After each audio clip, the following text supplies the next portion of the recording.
moment, you'll hear James Stewart as the six-shooter, just one of the many fine programs brought to you each week on NBC.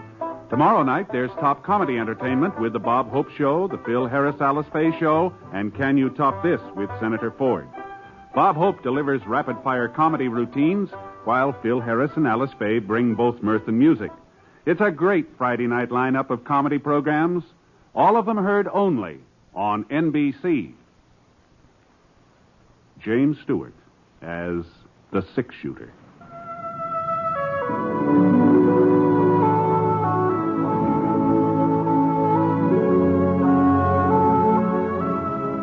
The man in the saddle is angular and long-legged. His skin is sun-dyed brown. The gun in his holster is gray steel and rainbow mother of pearl. Its handle unmarked. People call them both the six-shooter.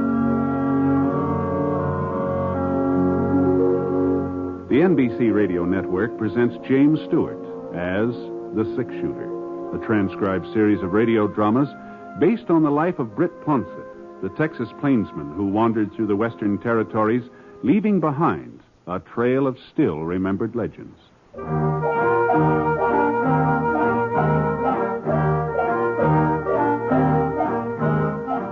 It was Friday morning when I got to Smoke Falls on my first trip to town in about 3 months. But Dad Foster needed a little extra money for feed, so he asked me to drive about a dozen of his heifers in and sell them at Saturday's auction. Well, I turned the cattle over to Brad McLean. He was the auctioneer. And then, seeing as about noontime, I wandered into Windy Night's Cafe.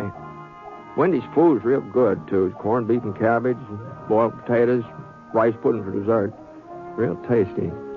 There was only one drawback to eating there. Windy. And then Ned Burt. He's a marshal now, Britt. But I guess you knew that, didn't you? Well, as a matter of fact, I didn't. Oh, sure. He was elected last July. 102 votes was cast. 102. Well, that's the biggest election we've ever had in this town. The biggest in this part of the state, for all I know. Well, yes, huh? Well, unless you count Fort Lyons. And over there, they ain't very particular who they let vote.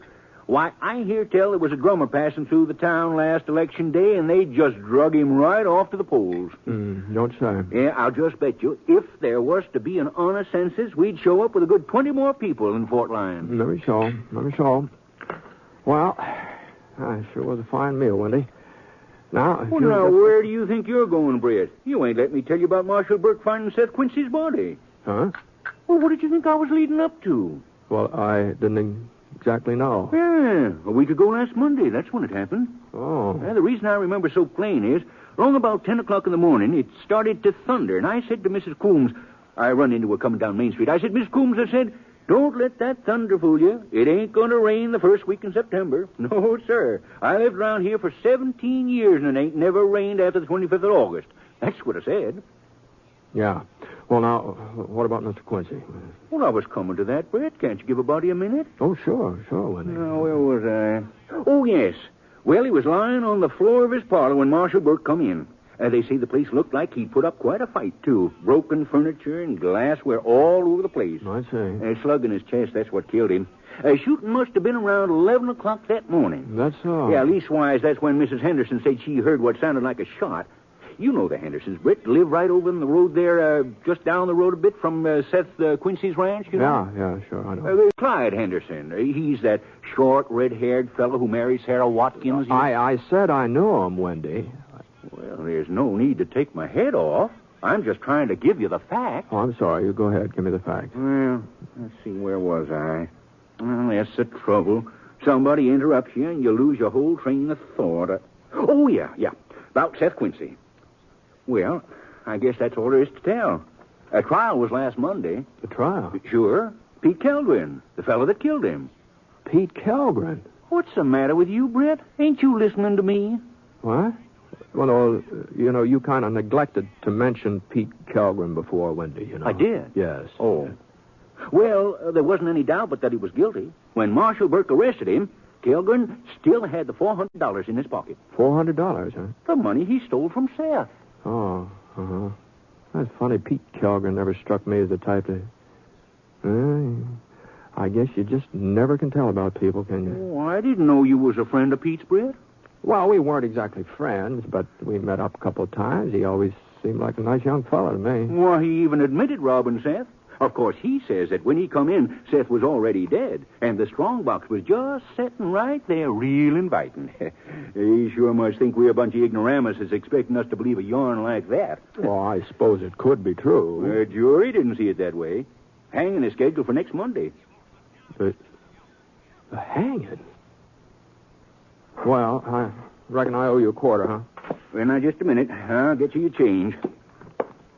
Well, I'll be doggone. She's still there. Hmm? Well, that girl over in front of the depot. Been standing there since 9 a.m. this morning. Come in on the express from Fort Lyon. Oh. I guess she's waiting for somebody to meet her. Funny. I ain't heard of nobody expecting visitors. And I usually get wind of a thing like that. Yeah, I imagine you do. Yeah. Well, here's your change, Britt. Thanks a lot. No mention it. I'll be seeing you, Wendy. You're going to be in town for a while, ain't you? No, I'm heading back to Foster Ranch tomorrow. Oh, that's a shame. You'll miss the hanging. Mm-hmm. Well, I reckon I can do without it. So long.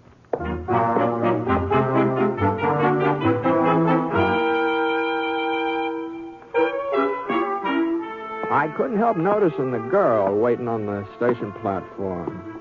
She's young, not more than 20 or so. Pretty, too. With straw-colored hair that was sort of fixed up in braids across the top of her head. Real pretty. And it sure looked like she intended to stay around Smoke Falls for a spell. At least why she had plenty of luggage with her. 2 great big canvas suitcases and a wicker basket packed to overflowing. I started to cross over toward her, and she gave a little turn. She was frowning, kind of anxious-like. She seemed to be studying me as if she was trying to make up her mind about something. Excuse me for bothering you, miss, but is there anything I can do for you? You come to meet me, mister? Oh, no. Oh, yeah, I see now. You could not be him. How's that? He's shorter feller. He sent me picture. He's different-looking man. Then you're waiting for somebody. Oh, sure. Well, maybe if you told me who it is, maybe I'd be able to find him for you. It is man I came to marry. Oh, I see. He write letter over 2 years now. He have family in same part of Sweden where I live. Be Swedish, mister. Yes, I sort of figured you might be. Then he send me money. I come to America. I think he must be a rich feller, send me so much money. $200. Yes, well, that's a good sum of money, all right. He tell me stay with my sister in Wisconsin till he makes some more. I stayed there 6 months over, but I get tired of waiting. I still have $50 left, so I take train west. Uh-huh. Well, maybe he didn't know you were getting in today. Maybe that's why he's not here yet. Well, I write him letter from Wisconsin. My sister helped me. I'm not so good at English language. No, you're doing all right. Doing fine. He must be busy working, and that is why he's late. But he will come. I do not worry. Well, whatever you say.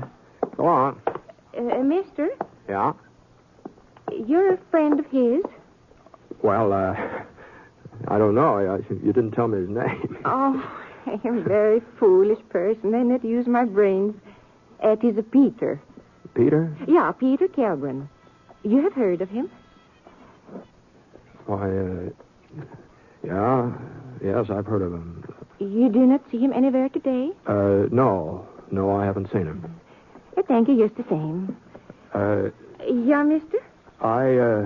I didn't tell you my name either. It's Ponsett. Britt Ponsett. I am very pleased to meet you, Mr. Ponsett. Anna Norquist. Oh, how do you do, Anna? Why you look at me like that, mister? Well... Something is the matter? Yeah, I'm afraid there is.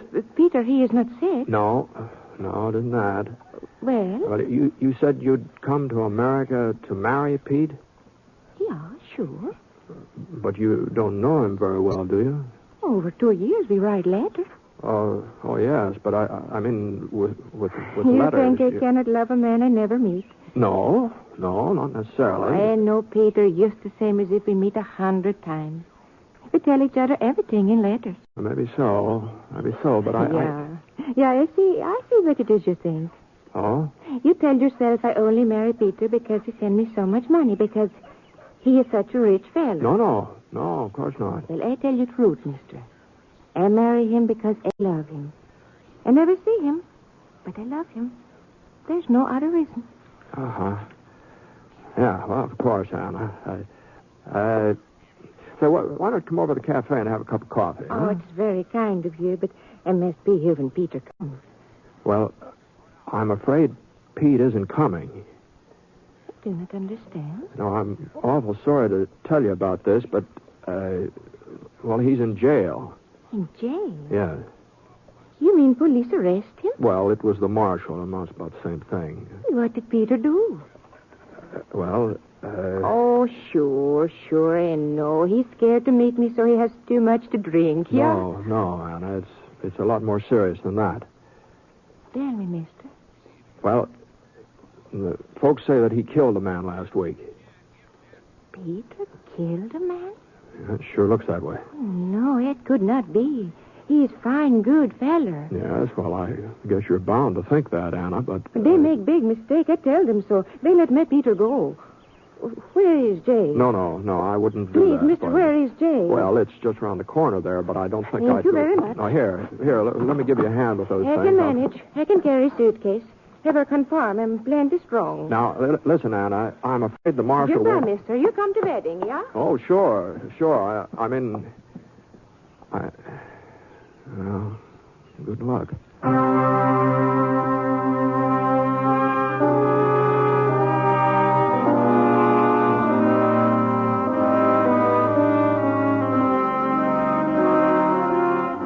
Well, I didn't see where it was up to me to give Anna all the details about the hanging Monday and everything. She'd find out soon enough.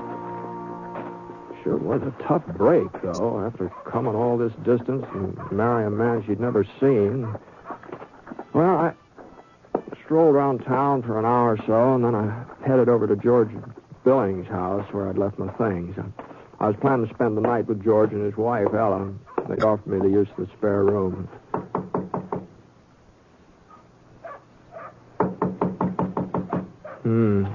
Nobody home. Well, I picked up the flower pot on the top porch step, and I found the key under it, and there's a note from Ella, too. It said for me to go inside and make myself comfortable.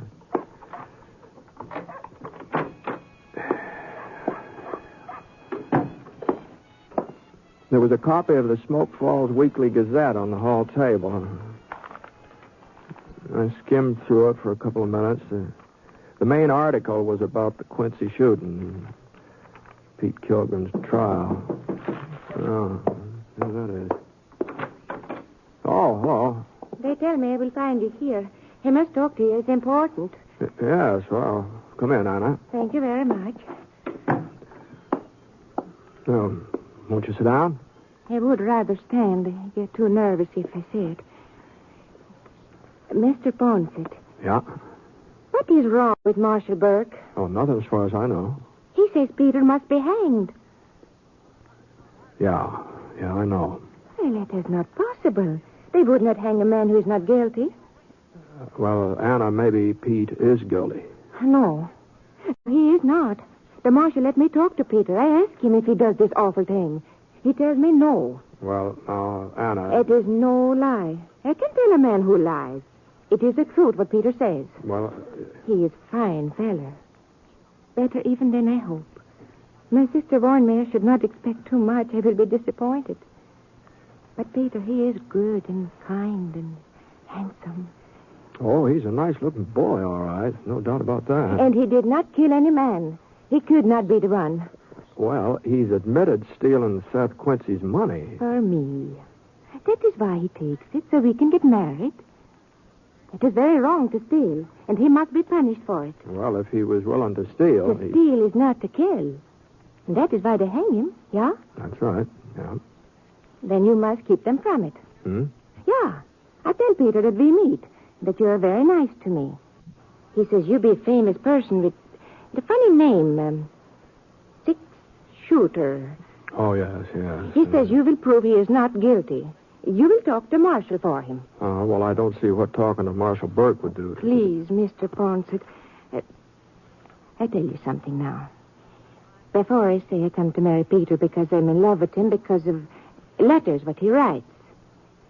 Well, maybe I not speak the truth. Maybe I just want to come to America. I think I get no other chance. But now it is the truth. I meet him and I talk to him. And I am in love.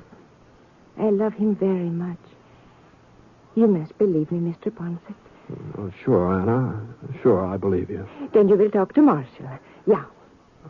Well, all right. All right, I'll talk to him.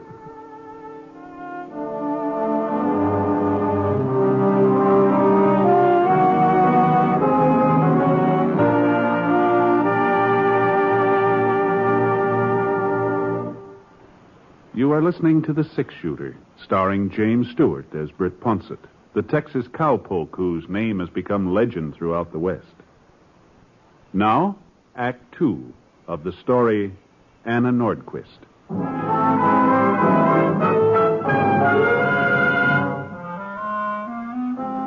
I left Anna at the hotel. I went over to see Ned Burke. His office was in the front part of the jail where they were keeping Pete Kilgren. Ned had only been marshaled for a few months, but he'd had a couple of years deputy experience, so he knew the job. And he was sort of a man that usually made a good marshal, too. He's quiet, not looking for trouble, but able to take care of it when the time came. I sure felt terrible, Britt, when she came in here and told me who she was and what she wanted. Yeah. I let her talk to Kilgren. Figured it was the least I could do. Just seemed to make things worse, though. He convinced her that he was innocent and I was out to get him. Well, no, nobody's going to believe that, Ned. That girl might believe it. Guess I wouldn't blame her if she did. That Kilgren's a pretty smooth talker. Yeah. Ned. Yeah, Brent? There couldn't be any doubt about it, could there? I mean, as I understand it, Pete says that Quincy was already dead when he got there. Well, sure he did. And that he took the money because, well, it was just so darn tempting. It don't stand to reason that somebody'd murder Seth and then go off without breaking into a strong box. Now, does it, Britt? No, I guess it doesn't. Besides, Sarah Henderson seen Pete riding away from Seth's house not 5 minutes after she heard a shot. Mm-hmm. What, you arrest him the same day? Well, I came into town right after I found Seth's body. Sarah had sent for me. She had a feeling something was wrong. Kilgren was at Bud Winkler's place. That's where I found him. Mm-hmm. Do you still have the gun on him? No, he claimed he didn't own a .45. That's what the slug in Seth's chest was, .45. I see. Of course, Pete had plenty of time to get rid of the gun, and there are plenty of places between Seth's ranch and town where he could have ditched it. Mm-hmm. Well, that's true enough. Did anybody ever remember seeing Pete with a .45? Mm-hmm. Not that I know of. Now, wait a minute, Britt. You ain't taking Pete's side in this thing, are you? Well, I'm not taking anybody's side, Ned. I'm just curious, that's all. This was a cold-blooded killing. You going out to Seth's place, you'll see. He was an old man, but he sure put up a darn good fight for his life. And from the looks of things, he went on fighting after he was shot. Mm-hmm. You know, I just might take you up on that invitation, Ned. Yeah. Yeah, about going out to Seth's place. I'll see you later.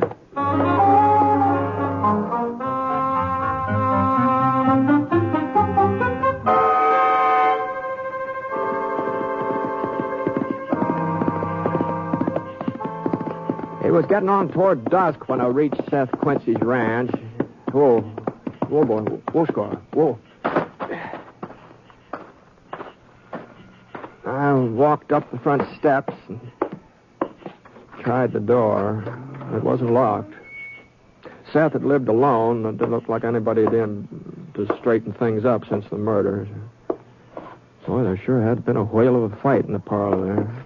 A couple of broken chairs and some stains on the sofa and pieces of a lamp that had been smashed against the fireplace. Strong box didn't seem to be there. I figured they probably needed that for the evidence. Well, I poked around for about half an hour, and then I headed back to town. The moon was starting to come up as we hit a bend in the trail, and the doggonest thing happened. Now, Scar was usually as sure-footed as a mountain goat, and not a bit skittish either, but when a bat came winging out of some cottonwoods, I darn near sailed right out of the saddle. What the Sam Hill is going? Whoa! Oh, Scar! Come on now. What? And that's when I saw it. It was buried under a pile of leaves in a little gully. The first thing that caught my eye was the moonlight glinting off a piece of metal. Easy, Scark, easy. Of course, it could have been almost anything, a broken spur or part of a farm tool, anything. But even before I pulled it out from underneath the leaves and the dirt, I knew it was a gun.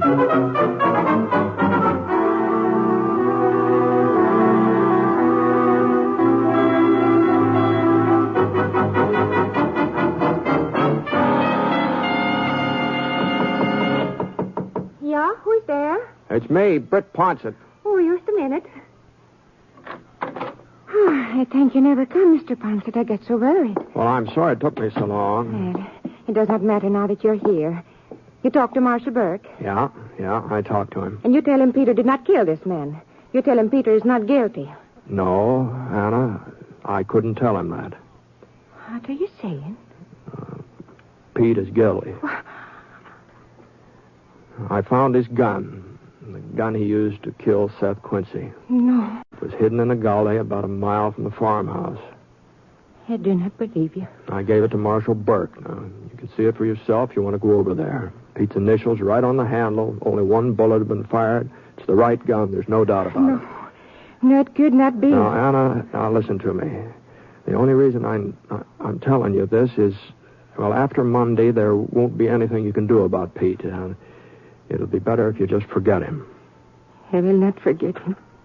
Ever. Oh, it won't be easy. I know that. But as long as you know he's guilty, as long as there isn't any doubt in your mind, well, maybe it's for the best that you found out before... Why you try to tell me lies? Anna, this is the truth. No, you say you will show me gun. You say it belongs to Peter. Well, what does Peter say? Well, of course, he denies it. Then I deny it, too. All right, Anna.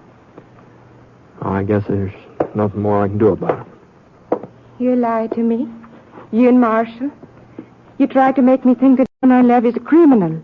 I do not understand. In old country, they talk about America. They say it's the best country in the world. But this is lie, too. Where is justice? Where is freedom? They hang a man for what he does not do. Now, Anna, This listen. terrible, terrible country. I wish I never come here. I wish I never leave my home. I have no friend, no husband. I be alone in country that I hate. Oh, I'm sorry. And if there's any way I can help you, if you need some money... I want no help from American. Well, good night, Anna.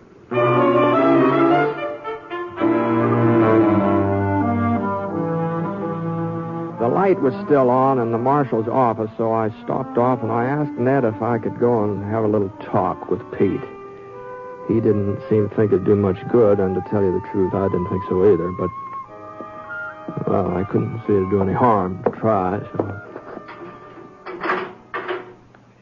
Pete was a tall, stringy man, about 25 or so, tow-headed with a yellow mustache, kind of a pointed chin. All right, Britt, I'll leave you here. When you want out, just give me a yell. Thanks, Ned. Sure am popular today, ain't I, Britt? Yeah, I guess you might call it that, Pete. Well? Well, I thought maybe by now you'd feel like coming out with the truth. I told you the truth before. I've never seen that gun my whole life. I ain't the only man with those initials, am I? Besides, what's the difference if I'm going to be hung anyway? Well, the difference is Anna. Anna? She believes you, Pete. She believes you're innocent. And as long as you go on saying so, she's going to keep on believing it. Even after... It's kind of nice to have somebody believe in you, Britt. Nobody else does. Now, Pete, you weren't railroaded. You had a fair judge and a fair trial, but Anna doesn't realize that. She's young, she's upset, and she's in a strange country. She wanted to come here pretty bad. Had a lot of dreams about this country, and now those dreams are turning sour. Maybe it's a good thing she woke up. Well, I just don't happen to agree with you on that. I think this is a pretty good place to live.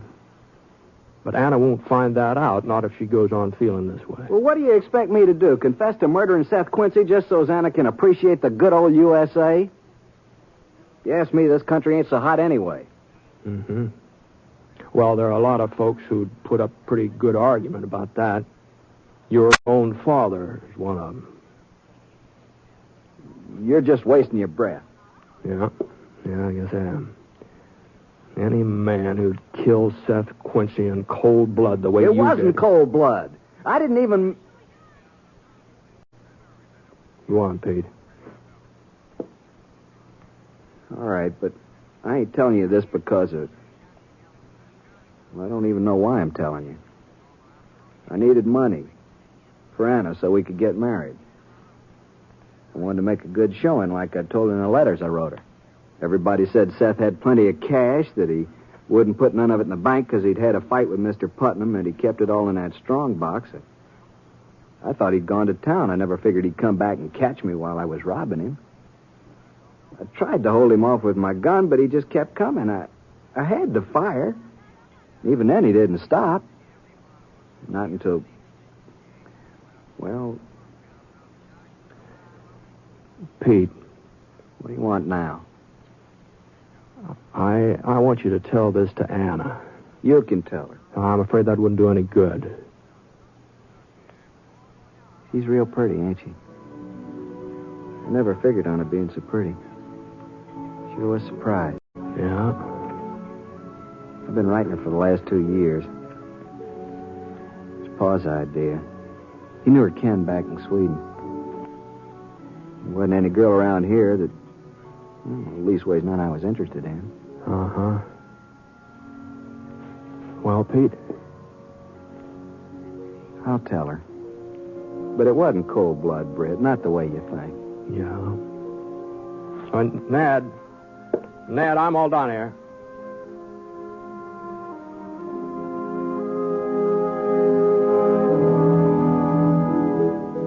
Well, Pete finally explained things to Anna, and I guess she saw what had happened in kind of a different light, maybe. Anyway, she stayed on in Smoke Falls, and last time I was through there, she was working over in Windy Nights Cafe. She changed some, too. The way she wore her hair, the way she dressed. But she was still just pretty as a picture, huh, George? And you know something? Wendy had changed. He wasn't talking so much. Folks said that was Ann's doing, that she'd asked him to simmer down a bit. Well, sir, if she was able to get Wendy to stop talking even for a couple of minutes, if she had that much influence on him, well, you never know, do you?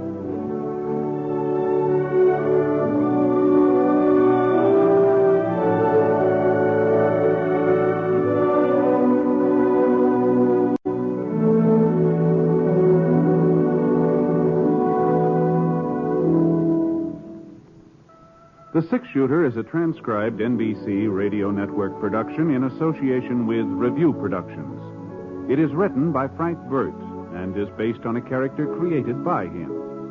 Mr. Stewart may currently be seen in the Universal International picture The Glenn Miller Story. Others in the cast were Lillian Buyeff, Bill Johnstone, Lou Merrill, and Harry Killer Bartell.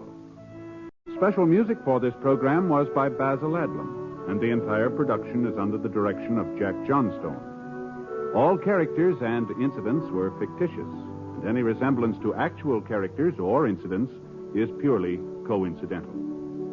Oh, yes, and by the way, you'll be interested in knowing that the Six Shooter has been chosen for broadcast to our men overseas through the facilities of the Armed Forces Radio Service. This is Hal Gibney speaking. Hearing Time brings you the Senate committee hearings tonight on the NBC Radio Network.